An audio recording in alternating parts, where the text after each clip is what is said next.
Hello and welcome to week 3 of Intro to Grad Studies. So this week we're going to be talking about the management process. And so what is management? Management is the process of coordinating people and other resources to achieve the goals of the organization. Most organizations use 4 kinds of resources. So the 4 types of resources, these should look familiar. You actually read them in chapter 1 as well, is material resources, and they're the tangible physical resources that the organization uses. The second one is human resources, and these are the people. And this is probably the organization's most important asset. Financial resources are the funds that the organization uses to meet its obligations and that invest with investors and creditors. And then informational resources enable an organization to gather information about competitors and industry changes. You're going to see this being very important when you start looking at SWOT analysis and doing environmental scans, when you look at the strategic planning process as well. So it's important to realize that these 4 types of resources are only general categories, and within each category are going to be hundreds of more specific resources that managers use. So what are the basic management functions? Managers simultaneously use the following functions to achieve the goals of the organization: planning, organizing, leading and motivating, and controlling ongoing activities. In your book, Figure 6.2 provides a visual framework for the discussion of these management functions, but we're going to go ahead and break them down as well. So planning. Management must set goals for the organization. Planning is establishing goals and deciding how to accomplish them. An organization's mission is a statement or basic purpose that makes an organization different from others. So within planning, you have different types of planning. The first type that we're going to go through is the strategic planning process. And this involves actually establishing an organization's major goals and objectives and then allocating resources to achieve them. The second type is establishing goals and objectives. A goal is an end result that the organization is expected to achieve over a 1 to 10-year period of time. An objective is a specific statement detailing what the organization intends to accomplish over a shorter period of time. Goals and objectives can involve a variety of different factors, such as sales, company, growth, cost, customer service, and employee morale. Goals are set at every level of the organization, and goals must be consistent across the organization. Although some conflict may exist among the levels of an organization, the process of balancing that conflict is always called optimization. The third one that we are going to be looking at is the SWOT analysis. SWOT analysis is the identification and evaluation of a firm's strengths, weaknesses, opportunities, and threats. So strengths and weaknesses are usually internal factors that affect a company's capabilities. Strength refers to a firm's favorable characteristics and core competencies. Core competencies are approaches or processes that a company performs well and may give it an advantage over its competitors. Weaknesses refer to internal limitations a company faces in developing or implementing their plans. Opportunities and threats are generally viewed as external factors. So opportunities refer to favorable conditions in the environment that can benefit an organization if exploited. Threats and conditions are barriers that may prevent the firm from reaching its objectives. Examples of strengths, weaknesses, opportunities, and threats are outlined in Figure 6.3 of your book. So we have different types of plans. And in the different types of plans, once your organization sets goals and objectives, managers have to actually develop plans to achieve them. The plan is just an outline of the actions by which an organization intends to accomplish these goals and objectives. Every organization should actually develop several different types of plans. An organization's strategic plan is its broadest set of plans, and it's developed to guide major policy setting and decision making. They're usually set by the board of directors and top management. A tactical plan is a smaller scale plan developed to implement strategy. Most tactical plans cover a 1 to 3 year period of time. An operational plan is designed to implement tactical plans within a time frame under 1 year. Organizations also develop contingency plans, and these outline alternative courses of action that may be taken if an organization's other plans are disrupted or become ineffective. So that's something that you see with your external threats and opportunities, is sometimes you have to shift your plan to actually meet what's going on in the world around you and the environment which you find yourself working in. The second type of thing that a manager has to do is organizing the enterprise. So organizing is the group of resources and activities to accomplish some end results. And this result should be in an efficient and effective manner. So in some of the books that you'll deal with within the MBA, this is referred to as organizational architecture. So it's how do you actually design the organization to meet your needs and your customers' needs, and to be the most efficient organization that you can be.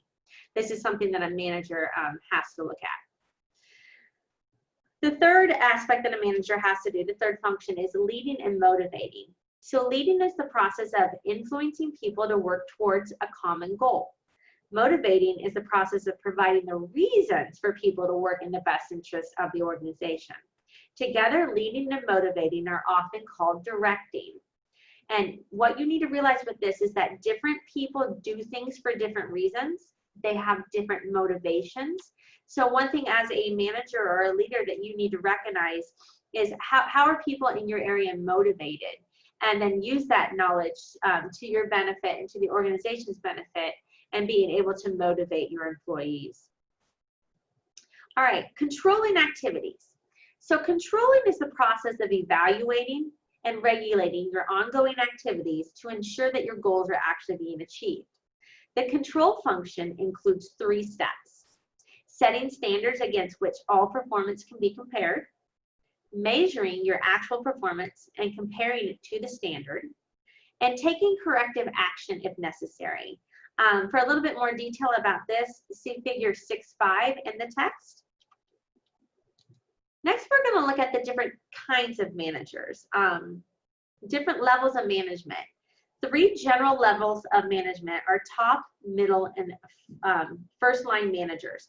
Top managers is an upper level executive who guides and controls the overall framework of the organization. They're responsible for developing the mission of the organization and the firm's strategy. Middle managers is a manager who actually implements the strategy and policies developed by the top managers. And then you have your first line or frontline managers. And these are the managers who actually coordinate and supervise the activities of the operating employees. Areas of management specialization. An organizational structure can also be divided into different areas of management specialization. For this, see figure 6.7 in your book. Usually this incorporates financial managers who are primarily responsible for the organization's financial resources, an operational manager who manages the systems that convert resources into goods and services, a marketing manager who is responsible for facilitating the exchange of products between the organization and its customers or clients, a human resource manager who's charged with managing the organization's human resource programs, or an administrative manager. This is also called a general manager, and it's not really associated with any functional area, but provides an overall administrative guidance and leadership. So what key managerial skills are needed to be a successful manager? Managers need a variety of skills, and these include conceptual, analytic, interpersonal, technical, and communication skills. See figure 6.8 in your book for this. A conceptual skill involves the ability to think in abstract terms. Conceptual skills allow the managers to see the big picture. They tend to be used more by top managers than by middle or frontline managers. Analytical skills are used to identify the problem correctly, generate reasonable alternatives, and then select the best alternative to solve the problem. Interpersonal skills involve the ability to deal effectively with other people both inside and outside your organization. Technical skills include the specific skills needed to accomplish a specialized activity. Your frontline or your first line managers need these technical skills that are relevant to the activities that they manage in order to train their subordinates, answer questions, and provide guidance. Communication skills. These are both oral and written and include the ability to speak, listen, and write effectively. Next, we're going to turn to leadership. Leadership has been broadly defined as the ability to influence others. Leadership is different from management in that a leader strives for voluntary cooperation, whereas a manager may depend on coercion to help change an employee's behavior. So there are several different types of leadership, but I want to take a look real quick on formal and informal leadership. Formal leadership are leaders that have legitimate power of position. They have authority within the organization to influence others to work towards the organization's objectives. Informal leaders usually have no authority and may or may not exert their influence in support of the organization, but they kind of have a good feel of the pulse of the employees. And so you are able to influence people that way by being able to make those networking connections within an organization. So there's different styles of leadership. For many years, finding a consensus on what's the most important leadership trait was very difficult. In recent years, emphasis has been placed on styles of leadership. So if you happen to be going through the leadership emphasis, you'll be taking several classes in leadership. Another class that most of the classes within the MBA, the emphasis share, is personal leadership. And so within personal leadership, you're going to learn a lot about what it takes to be a leader and what types of qualities do you have that you can exploit upon to be a better leader. But an autocratic leadership is a task-oriented leadership style in which workers are told what to do and given specific guidelines and rules. Unilateral decisions are made with no input from the employees. Participative leadership includes workers in the decision-making process. Employees have a higher level of commitment to reaching the goals because they have ownership within the process. Participative leaders can be classified into three different groups. You have consensus leaders who seek input from almost all workers and make final decisions based on their support.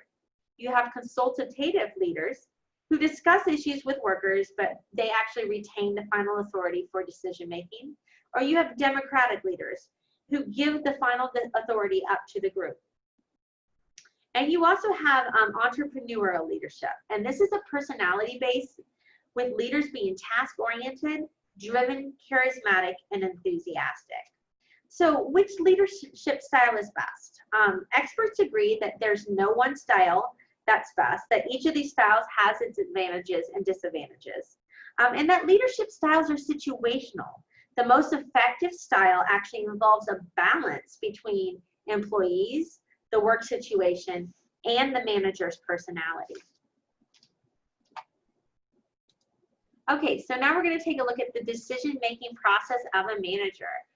This is the act of choosing one alternative form from a set of different alternatives. Managerial decision-making involves four main steps: identifying the problem or opportunity, generating alternatives, selecting the alternative, and then implementing and evaluating the solution. So when you identify a problem, so a problem is the discrepancy between an actual condition and a desired condition, and the difference between what is occurring and what one wishes to occur. A problem can be either negative or positive, and a positive problem may be viewed as an opportunity. Sometimes managers mistakenly analyze symptoms rather than the underlying causes of problems. And effective managers learn to look ahead so that they are prepared for decisions that must be made. When you generate alternatives, so after a problem has actually been defined, the next task is to generate alternatives for it. So certain techniques such as brainstorming, trial and error, these can all be used to generate alternatives. And then you must select an alternative. So a final decision is influenced by the number of considerations, including financial constraints, human and informational resources, time limits, legal obstacles, and political factors. The word satisfies describes solutions that are only adequate and not actually ideal. Implementing and evaluating the solution. So the implementation of a decision requires time, planning, preparation of personnel, and the evaluation of results. Managers must usually deal with unforeseen consequences as well, even when they have carefully considered the alternatives. If the chosen course of action removes the difference between the actual condition and the desired condition, it is judged to be effective. If the problem still exists, managers may try the following: decide to give the chosen alternative more time to work, adapt a different alternative, or start the problem identification process all over again. Lastly, I wanted to look at what is known as total quality management, or TQM. This is the management of quality, and it's a high priority in many organizations today. It's the coordination of efforts directed at improving customer service, increasing employee participation, strengthening your supplier partnerships, and facilitating an organizational atmosphere of continuous quality improvement. For effective total quality management, managers must address the following components. Customer satisfaction. Ways to improve customer satisfaction include producing higher quality products, providing better customer service, and showing customers that the company actually really cares about them. Employee participation.